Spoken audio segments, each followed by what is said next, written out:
On s'intéresse à notre patrimoine avec Arlette. Bonjour Arlette. Bonjour Nadia, bonjour à tous.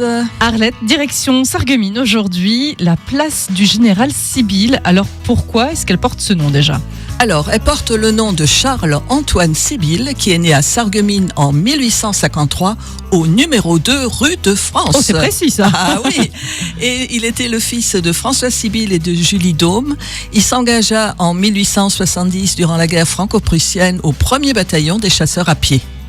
Puis il connut une belle ascension au sein de la hiérarchie militaire. Il fut lieutenant, capitaine, chef de bataillon, lieutenant-colonel, colonel, puis général de brigade en 1911. Il fut tué le 27 septembre 1914 lors de la Première Guerre mondiale par un éclat d'obus en plein cœur à Beaumont, c'est en Meurthe-et-Moselle, et il est actuellement enterré au cimetière de Mende aux 4 Tours en Meurthe-et-Moselle. Alors, il faut savoir que la place Sibylle s'appelait pendant l'annexion Landgerichtsplatz et pendant la Deuxième Guerre mondiale, c'était das Platz des Führer. Ah, d'accord. Voilà. Alors, on va parler aussi des monuments qui sont érigés sur place. Oui, alors on a tout d'abord le magnifique Palais de Justice, qui fut construit par les Allemands à partir de 1905 et c'est le dernier bâtiment que les Allemands ont construit avant la Première Guerre mondiale, sur l'emplacement de l'ancienne caserne du régiment des Chamboran-Hussards, qui avait été érigée aux frais de la ville sur la place Sibylle en 1778-1784. Et elle devait éviter aux habitants les inconvénients de l'hébergement des militaires et elle subsista jusqu'en 1904, date de construction du tribunal. C'est Joseph Stüben, qui était un grand architecte allemand, qui en a été le maître d'œuvre.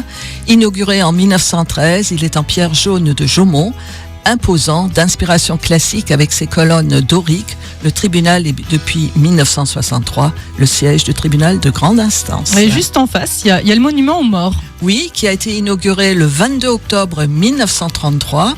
Il a été conçu par l'architecte Henri Giraud avec l'aide du sculpteur Jules Deschamps, qui était second prix de Rome en 1898. La renommée immortelle en bronze trône au sommet l'édifice. Oui. À l'origine construit pour les morts de la Première Guerre mondiale, on y associera après 1945 ceux, bien sûr, de la Deuxième Guerre mondiale. L'inscription à nos morts rappelle l'histoire spécifique de l'Alsace-Moselle, car il faut savoir que dans tout le reste de la France est gravé sur les monuments aux morts pour la France.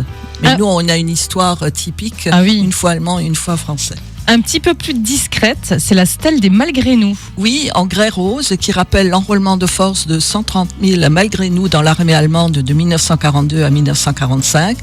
42 soldats sculptés sont debout sur sa gauche, tandis que d'autres qui ont succombé sont représentés sur sa partie droite. Entre eux, 3 lignes de fracture qui symbolisent les 3 départements meurtris et qui sont surmontées d'une croix de Lorraine. Eh bien, je te remercie parce que celle-ci, je crois que je passe à côté sans la regarder. Oui, elle est un petit peu en retrait sur le trottoir. Je vois exactement où elle est et tu vois, j'ai jamais fait attention, j'ai jamais prêté attention. Elle est magnifique. 42 soldats sculptés. Oui. Alors là, je vois un petit peu sur la photo. Oui, je vois la photo et effectivement, je n'y ai jamais prêté attention. Eh bien, la prochaine fois que tu iras dans cette rue, tu regarderas. Oui. Merci Arlette de nous faire lever la tête vers les beaux bâtiments, de nous faire baisser la tête vers les monuments et de nous sortir hors de notre téléphone portable. Voilà. Et puis, on se dit dans 15 jours. Dans 15 jours, on va partir en Allemagne avec l'abbaye de Greifenthal. Ah, j'ai hâte. Arlette, bonne semaine à toi et à dans 15 jours. Merci, pareillement. Au revoir à tous.